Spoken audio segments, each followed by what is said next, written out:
নমস্কার বন্ধুরা, আমার সবুজ বিলা ইউটিউব চ্যানেলে সকল প্রিয় বন্ধুদের জানাই অনেক অনেক শুভেচ্ছা, স্বাগত। আশা করি আমার ভিডিওটি যে যেখান থেকে দেখছেন নিশ্চয়ই সকলে ভালো এবং সুস্থ আছেন। বন্ধুরা, আজকে আমি যে ভিডিওটি আপনাদের কাছে শেয়ার করতে চলে এসেছি, আশা করি ভিডিওটি আপনাদের অনেকটা উপকারে লাগবে।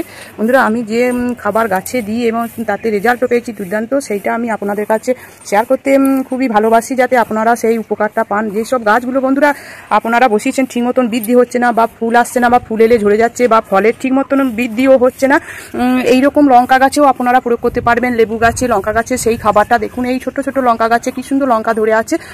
শুধুমাত্র আমি তো বলিয়ে দিলাম বন্ধুরা, শুধুমাত্র ফুল গাছ নয়, আপনারা ফল গাছেও প্রয়োগ করতে পারবেন। চলুন তাহলে ভিডিওটি আমি মূল ভিডিওতে চলে যাচ্ছি, আপনারা দেখতে থাকুন। কত সুন্দর গোলাপ ফুলগুলো ফুটে আছে দেখুন এই গরমের মধ্যেও। তাহলে বুঝতে পারছেন কি সুন্দর। এইরকম বাগান যদি পেতে চান তাহলে আমার এই টিপসটা আপনারা ফলো করে গাছে প্রয়োগ করুন।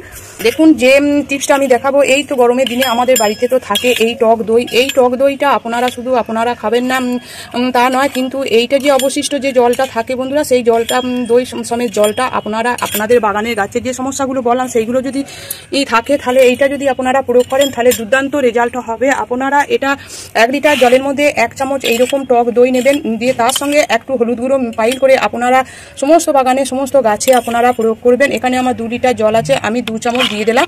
এই টক দইয়ের দুর্দান্ত উপকার, আমাদের শরীরের যেমন উপকার হয় তেমনি গাছের পক্ষে উপকার। অবশ্যই এই জিনিসটা আপনারা প্রয়োগ করবেন। তারপর দেখুন বন্ধুরা, এইখানে যে আমাদের রান্না যে ব্যবহৃত হলুদ, আমি এইটা গাছের জন্য কিনে রেখে দিয়েছি, আপনারা এটা করতে পারেন। এর মধ্যে 1 চামচ আমি দিয়ে দিলাম। তারপর দেখুন বন্ধুরা, এইখানে আছে জবা গাছ আছে, দেখুন এখানে গোলাপ গাছ আছে, এই গাছে আমি দিয়ে দেবো। তার আগে গাছের গোড়ার মাটি আমি এইভাবে খুঁড়ে নিচ্ছি। অবশ্যই যখন আপনারা এই লিকুইডটা প্রয়োগ করবেন, গাছের গোড়ার মাটি যদি শক্ত হয়ে যায় তাহলে অবশ্যই একটু হালকা করে খুঁড়ে নিয়ে এই খাবারটা দেবেন, তাতে গাছ সরাসরি খাবারটা গ্রহণ করবে, শিকড় পর্যন্ত চলে যাবে। আর তাছাড়া এই যে মাটি তো আমরা কি করি, প্রতিদিন জল দিচ্ছি, তার ফলে কি হচ্ছে, গাছের মাটি শক্ত হয়ে যাচ্ছে, তার ভেতরে হাওয়া বাতাসটা ঢুকতে পারছে না। হাওয়া বাতাস যদি না ঢুকতে পারে বন্ধুরা, তাহলে গাছের ঠিক বৃদ্ধিও হবে না, গাছের পাতা হলুদ হয়ে যাবে। অবশ্যই এটা আপনারা প্রতি সপ্তাহে একবার করে গাছের গোড়ার মাটি এইভাবে খুঁড়ে দেবেন।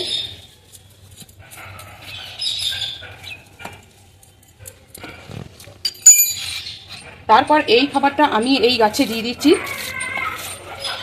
এই খাবারটা আপনারা গাছে পাতাতেও স্প্রে করতে পারেন।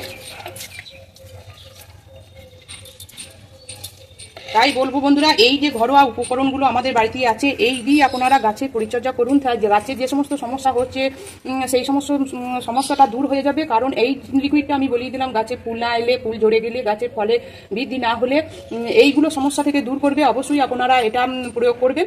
আমার কাছে এই লিকুইডটা আছে, এই দইয়ের লিকুইডটা আমি অন্য গাছে দেবো। এই লিকুইডটা যদি আমি অন্য গাছে দিতে চাই তাহলে ভিডিওটি অনেকটাই বড় হয়ে যাবে। তাই আমি বলবো ভিডিওটি বড় না করে আমি যেটা দেখালাম আপনারা অবশ্যই প্রয়োগ করুন।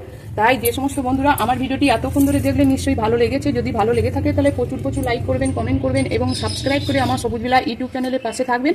আর নতুন নতুন বন্ধুদের কাছে আমার ভিডিওটি প্রচুর প্রচুর শেয়ার করবেন। আপনারা এইরকম ঘরোয়া উপকরণ দিয়ে গাছের পরিচর্যা করুন, গাছ নিয়ে কোনো রকম চিন্তা ভাবনা করবেন না। প্রচুর প্রচুর গাছ বসান, গরমের গাছ নানা ভ্যারাইটিসে বসান এবং আপনারা নতুন নতুন বন্ধুদের কাছে আমার ভিডিওটি প্রচুর প্রচুর শেয়ার করুন। আপনারা ভালো থাকুন, সুস্থ থাকুন, ধন্যবাদ।